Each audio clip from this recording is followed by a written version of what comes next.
ओम नमः शिवाय। हर हर महादेव। भक्तजनों, आज हम जानेंगे 16 सोमवार व्रत के बारे में।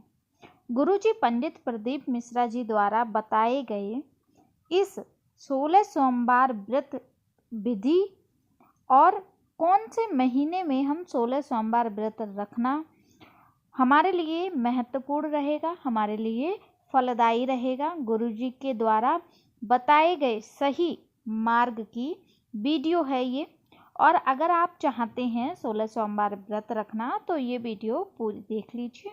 आपको पता चल जाएगा साल में कौन से महीने 16 सोमवार व्रत रखने के लिए फलदायी हैं और उचित हैं, क्योंकि जो शिव पुराण कथा में वर्णित है वही हम आपके साथ आज शेयर करेंगे। तो प्रेम से बोलेंगे हर हर महादेव। अगर आप मनचाहे जीवन साथी की प्राप्ति या अपने वैवाहिक जीवन में सुख शांति की कामना करती हैं तो 16 सोमवार का व्रत आपके लिए विशेष फलदायी हो सकता है। यह व्रत भगवान शिव और माता पार्वती को प्रसन्न करने के लिए किया जाता है। वहीं कुंवारी कन्याएं अच्छे वर की प्राप्ति के लिए यह व्रत करती हैं, जबकि विवाहित महिलाएं अपने पति की लंबी आयु, दाम्पत्य जीवन सुखी और परिवार की समृद्धि के लिए इसे करती हैं। लेकिन क्या आप जानते हैं कि 16 सोमवार व्रत का संकल्प लेने की उत्तम महीना कौन सा होता है और इसकी पूजा विधि क्या है? आइए जानते हैं इस व्रत का संकल्प कब लें और क्या महत्व है, इसकी विधि क्या है। भक्तजनों, शिव पुराण के अनुसार 16 सोमवार व्रत का संकल्प लेने का सबसे उत्तम समय श्रावण मास माना जाता है। इस वर्ष 2025 में श्रावण मास की शुरुआत 11 जुलाई से हो रही है और 9 अगस्त तक चलेगा। इस दौरान पहला सोमवार 14 जुलाई को पड़ेगा, जिसे 16 सोमवार व्रत आरंभ करने के लिए आदर्श दिन माना गया है। इस दिन से आप व्रत की शुरुआत करके लगातार 16 सोमवार व्रत उपवास रख सकती हैं।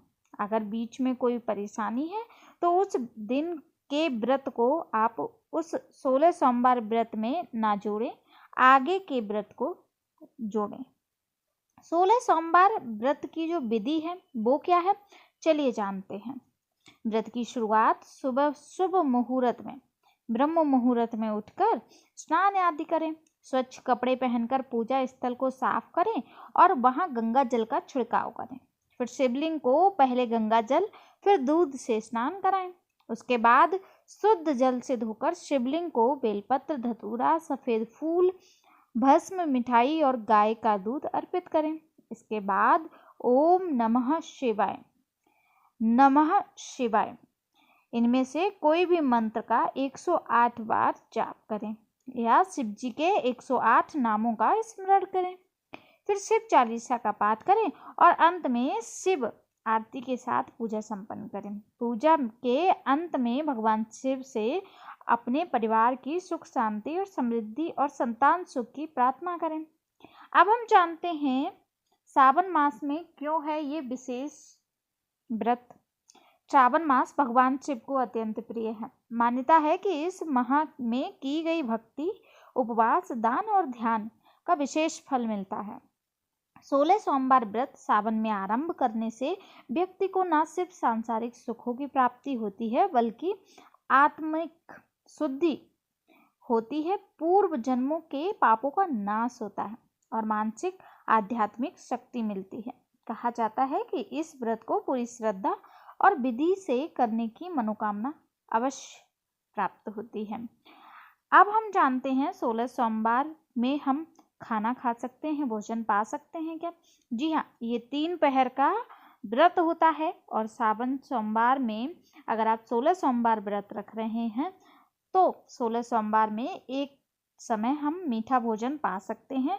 लेकिन सावन सोमवार अगर आप रख रहे हैं तो उसमें भोजन नहीं खाया जाता, भोजन नहीं पाया जाता, तो इस बात का विशेष ध्यान रखें। 16 सोमवार हो जाने के बाद जैसे हम पशुपतिनाथ का उद्यापन करते हैं वैसे ही हमें 16 सोमवार का उद्यापन करना पड़ता है। भक्तजनों, अब हम जानते हैं 16 सोमवार व्रत का उद्यापन कैसे करें। 17वें सोमवार को, जब हमारे 16 सोमवार पूरे हो जाएं, तो 17वें सोमवार को उद्यापन किया जाता है। इस दिन भगवान शिव और माता पार्वती की पूजा की जाती है, हवन किया जाता है और ब्राह्मणों और कन्याओं को भोजन कराया जाता है। आपकी जैसी स्थिति हो आप उसी सुविधा के अनुसार कर सकते हैं। इसके साथ ही 16 जोड़ों को भोजन कराया जाता है और उन्हें वस्त्र और दक्षिणा दी जाती है। अगर आप 16 जोड़ों को भोजन नहीं करा सकते हैं तो आप 16 जो सुहागन स्त्रियां हैं उनको बुलाकर कुछ एक सुहाग की चीज़ दे सकते हैं, जो माता पार्वती के लिए पार्वती को ध्यान में रखते हुए आप दे सकते हैं। चलिए जानते हैं उद्यापन विधि।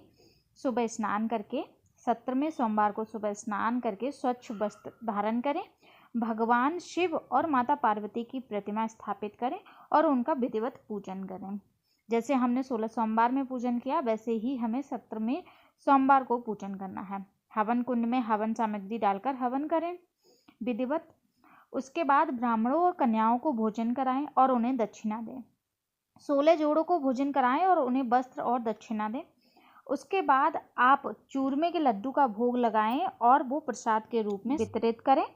उसके बाद आपको क्या करना है, विशेष बातों का ध्यान रखना है। उद्यापन के दिन 16 जोड़ों को भोजन कराने का विशेष महत्व होता है, तो इस बात का ध्यान रखें। अगर हो सके तो ज़रूर से कराएं। भोजन में चूरमा, दाल, चावल, सब्जी, पूड़ी, मिठाई आदि शामिल हो सकते हैं। प्याज, लहसुन। महिलाओं को सुहाग की वस्तुएं जैसे कि मैंने बताया चूड़ी, बिंदी, सिंदूर, ये चीज़ें आप दे सकते हैं। पंडित जी को दक्षिणा और आशीर्वाद अवश्य लें।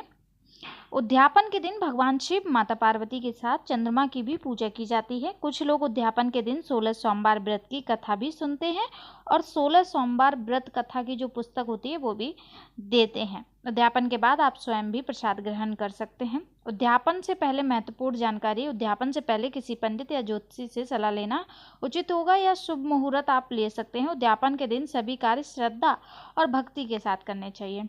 ये जानकारी थी। आप शिव चालीसा पढ़ें, शिव मंत्रों का जाप करें, पंचाक्षर मंत्र, षडाक्षर मंत्र, इनका जाप करें और कन्याओं को भोजन अवश्य कराएं। भक्तजनों, जैसे आपकी पशुपतिनाथ व्रत में जो आपकी मनोकामना होती है वो पूर्ण होती है, वैसे ही 16 सोमवार में मनोकामना पूर्ण होती है। लेकिन भक्ति और श्रद्धा के साथ अगर व्रत रखते हैं, भोलेनाथ पर विश्वास रखते हैं, तो आपकी मनोकामना शीघ्र अतिशीघ्र पूरी होती है। जितनी जल्दी अपने माता पिता नहीं सुनते उतनी जल्दी हमारे भोलेनाथ सुन लेते हैं, क्योंकि वो बहुत भोले हैं और भक्तों के दिल में बसते हैं।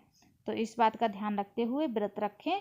और भक्तजनों, अगर जानकारी अच्छी लगी तो हर हर महादेव अवश्य लिखें। भगवान भोलेनाथ और माता पार्वती आपकी सभी मनोकामना पूर्ण करें। इसी कामना के साथ इस वीडियो को यहीं विराम देते हैं। मिलते हैं किसी विशेष जानकारी के साथ। तब तक के लिए हर हर महादेव।